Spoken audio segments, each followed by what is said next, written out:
we discovered that Senior Chang was not the father. Are we sad about that? Is that everyone sad? His family has tails, everyone. This is The question, how sorry was I, or was it the question?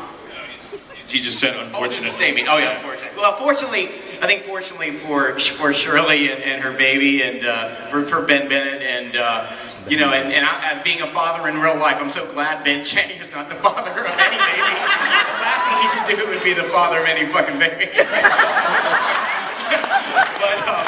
But it is so fun playing that character, going to these demonic depths of patheticness. To play pathetic is so funny to me, and it gives me no end of joy. It's great. Well, Chang was sort of the Gollum of the group this past year, sort of lurking on the side. But I hear from what Dan has said, he may once again get a little more of an authority role next year. Right. I think the season will, and I don't want to give it away. It'll combine like the best elements of Chang and season. That's enough. And that's it. That's it. Yeah, I always wanted to see what would happen if Gollum did get the ring and kept it. Like, so I think I want to see that season 3. Like an empowered Chang is a funnier campus, I think.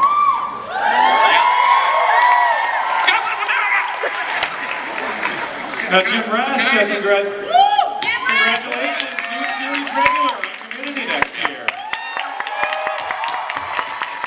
Well, I had threatened just to show up no matter what. Oh, they couldn't make it. I owe them money.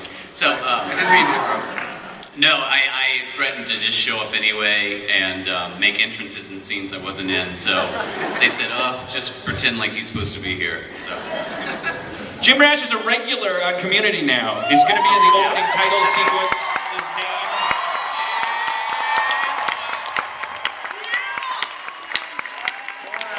More outfits? And are you and Ken Jeong sort of fighting for the most embarrassing outfits on the show?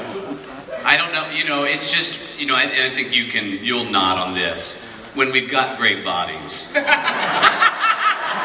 Am I right? Am I right? When you got it, you want to flaunt it, and you want to show it, and show it a lot. Absolutely. And so I'm prepared to do whatever. Now, one of the big pieces of news that just came out a day or two ago is Michael Kenneth Williams, who's better known as Omar from The Wire. Michael Kenneth Williams. He's coming in. He's the biology teacher. So, how's that going to go, Dan? Tell us a little bit about the character. It is what it seems like. I want to add a layer of intensity to Community.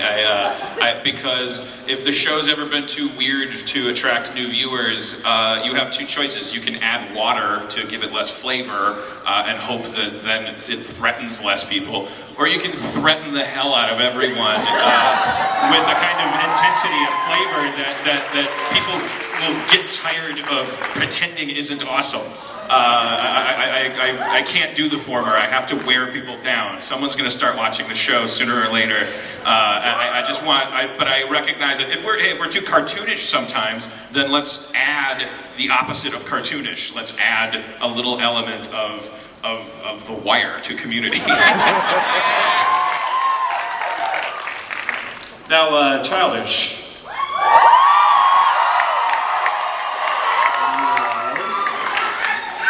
So, this bromance, I think, moves in a new direction when your characters move in together next year. So to talk about Abed and you guys sort of taking it to the next level. Well, Thank you for first of all, thank you so much Thank for you very asking. much for that.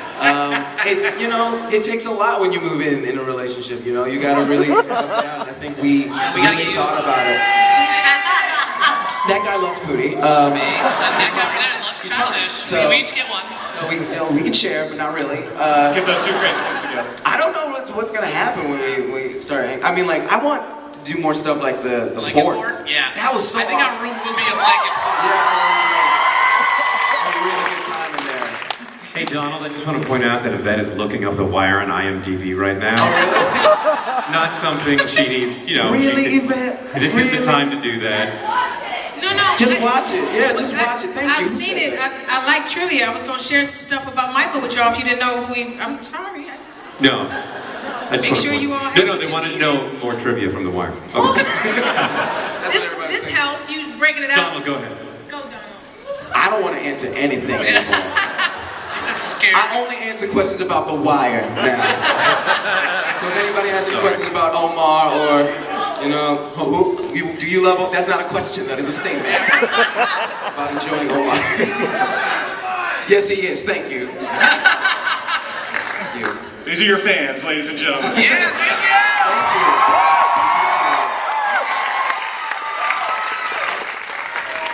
you. So Dan, F the Emmys. The thing about Stringer Bell. I'm just glad Glee finally got some recognition. It is hard to be that show. No one meets you halfway. They're out there in the wilderness, just trying to get by. And I think that a most outstanding comedy series Emmy nomination will finally give them the boost they need. Just keep it on the air. Keep Glee on the air. Do what you can to make sure that happens. But it gives us another opportunity to do some awesome Nissan ads during the commercial breaks of the Emmys. I will work for the rest of my life. I don't care how many. I want an Emmy for this show, and the more abuse. I'm not saying it's abuse because I'm not pretending entitlement. Implying entitlement, but I'm just saying is the harder I get hit, the more I will love whoever's hitting me. It's a childhood thing, so I don't care. I want an Emmy. We'll get one eventually. We'll get one.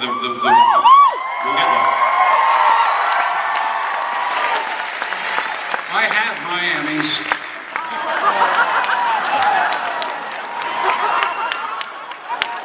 So will there be another Halloween episode?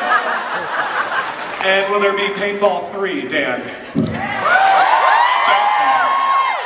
Will there be Paintball 3, and will there be another Halloween episode? Are you planning that right now? We're planning the Halloween episode right now. It's going to take place in 1800s Montana, and all around a campfire. It's going to be pretty exciting and fun. The paintball question is a good one. I have a feeling there's people in this room that might get mad at us if we didn't do another one, but at the same time, You guys want another paintball episode? We'll have to. It's a meh. Like we'll have to think of a good reason to have one. Omar is a good reason. Exactly. Yeah, Omar should. So let's go down the road. I want to hear sort of your favorite moment of the show from the past year. Just one by one, sort of your favorite moment, either for you or just for the show in general. Gosh, there's so many. There's so making out with Gillian. I'm trying to think. I really like the. I said this earlier today. I really like the Troy turning 21 episode a lot. There's a lot of moments in that one. I like the talk that Troy and Annie had, and I just liked the feeling of that episode because I've said I was raised Jehovah's Witness, so I've never had a birthday really until I grew up until I got college and stuff. So it was like a cool kind of birthday thing that I got to do. So I really like that episode. As a group, I like Dungeons and Dragons. Just that whole experience. That was so absurd. Sitting at a table and seeing Chevy on a throne of cones and drinking red wine was perfect. Personally, my dinner with Andre, a birthday episode of Pulp Fiction. That to me was the most terrifying and awesome experience because Joel and I both had no idea what was going on, and I got to do a speech, 2 pages of dialogue about pooping my pants on the set of Cougar Town, which I still can't believe that's what I got to say on national television. Oh, documentary episode. I'm sorry, I'm changing my documentary episode. LeVar Burton. That was, I just want to change that. Sorry. I love that one. That was probably my favorite joke of the season when I read that in the script of Donald meeting LeVar Burton. I was actually, my favorite joke in that one is the one where you pull, when Chevy is calling you as his dad, and he obviously knows it's not him, and he just pulls him out and beats the crap out of him. That is my favorite joke.